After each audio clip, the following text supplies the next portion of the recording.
नमस्कार। आज हम बात कर रहे हैं भारत और पाकिस्तान के बीच हुए ताज़ा सीज फायर समझौते की।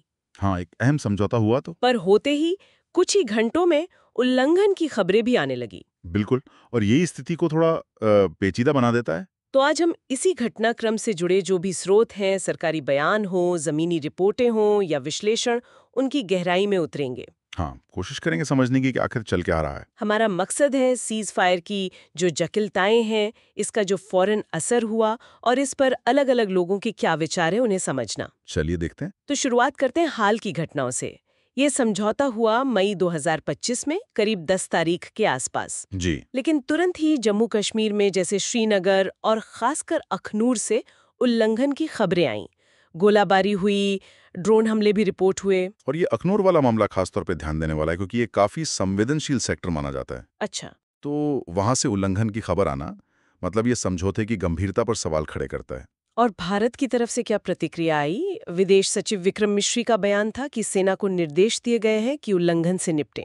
हाँ, एक तरह से अपेक्षित प्रतिक्रिया थी ये। स्टैंड क्लियर करना जरूरी था। ये सब उस तनाव के बाद हुआ जो असल में शुरू हुआ था 22 अप्रैल के पहलगाम आतंकी हमले से। हाँ, वो बहुत दुखद घटना थी। 26 जाने गई, ज्यादातर टूरिस्ट थे। उसके बाद भारत ने पाकिस्तान पर आरोप लगाए, कुछ सैन्य कार्रवाइयां हुईं। फिर पाकिस्तान का जवाब आया और करीब 4 दिन तक एक तरह का संघर्ष चला और फिर ये सीज फायर हुआ। तो यहीं पे बड़ा सवाल खड़ा होता है। कि ये फैसला सही था या नहीं। हाँ बिल्कुल। देखिए, इसको सीधे हाँ या ना में कहना तो बहुत मुश्किल है। एक लिहाज से देखें तो ये जरूरी था जरूरी क्यों? क्योंकि इसने कम से कम फौरी तौर पर एक बड़े सैन्य टकराव को टाल दिया।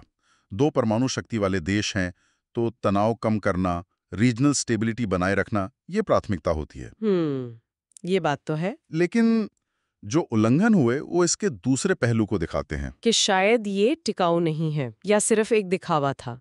दिखावा शायद थोड़ा सख्त शब्द हो, पर हाँ, ये इसकी प्रभावशीलता, इसकी इफेक्टिवनेस पर सवाल जरूर खड़े करता है। ये दिखाता है कि या तो जमीन पर पूरा नियंत्रण नहीं है या फिर शायद नियत में ही कमी है, या हो सकता है दोनों देशों के बीच जो विश्वास की कमी है वो बहुत गहरी है। और ये विश्वास की कमी शायद अलग-अलग प्रतिक्रियाओं में भी झलकती है। बिल्कुल। जैसे अमेरिका की तरफ से विदेश मंत्री मार्को रूबियो ने तारीफ की, कहा कि दोनों प्रधानमंत्रियों मोदी और शरीफ ने शांति की तरफ एक कदम बढ़ाया है। हाँ, अंतर्राष्ट्रीय स्तर पर अक्सर ऐसे कदमों का स्वागत होता है। डिप्लोमेसी में ये जरूरी भी है। लेकिन जमीन पर जो लोग हैं उनकी राय अक्सर अलग होती है। हाँ, वो तो है। जो भुगतते हैं उनका नजरिया अलग होता है। जैसे पुंछ के एक निवासी हैं लालदीन। हाल की गोलीबारी में उनका घर तबाह हो गया, रिश्तेदार भी खोए। ओह। तो उनके लिए ये सीज़फायर सिर्फ एक वक्ती ठहराव है। वो कहते हैं कि जब तक कश्मीर जैसे जो मूल मुद्दे हैं उनका हल नहीं निकलता, तब तक ये सब चलता रहेगा। उनकी बात में वजन है। जमीनी हकीकत यही है कि लोग स्थायी समाधान चाहते हैं। वही भारत के विदेश मंत्री का बयान है कि ये सीज़फायर भी आतंकवाद के खिलाफ भारत के कड़े रुख का ही एक हिस्सा है। अच्छा, मतलब इसे भी एक स्ट्रैटेजी के तौर पे देखा जा रहा है। शायद।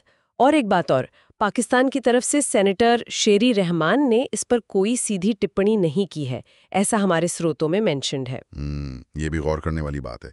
अब देखिए, हमारे पास एक एआई विश्लेषण टूल ग्रोक का भी नजरिया इस पर। हाँ, वो क्या कहता है? ग्रोक का विश्लेषण काफी दिलचस्प है। वो मानता है कि सीज फायर जरूरी था क्योंकि तात्कालिक जानें बचानी थी और सबसे बड़ा डर परमाणु संघर्ष उसे टालना था। ठीक है, ये तो लॉजिकल लगता है। लेकिन ग्रोक ये भी पॉइंट आउट करता है कि जिस तरह के उल्लंघन हुए, खासकर ये ड्रोन का इस्तेमाल, ये सिर्फ कोई छिटपुट घटनाएं नहीं लगती। मतलब ग्रोक के विश्लेषण के अनुसार ये गहरे अविश्वास का संकेत है और शायद ये उल्लंघन एक सोची समझी रणनीति का हिस्सा भी हो सकते हैं। ये सिर्फ अनुशासनहीनता का मामला नहीं लगता। ओह, तो ये सिर्फ रैंडम घटनाएं नहीं है, इसके पीछे कोई पैटर्न हो सकता है। संभवतः ग्रोक का विश्लेषण इसी तरफ इशारा करता है।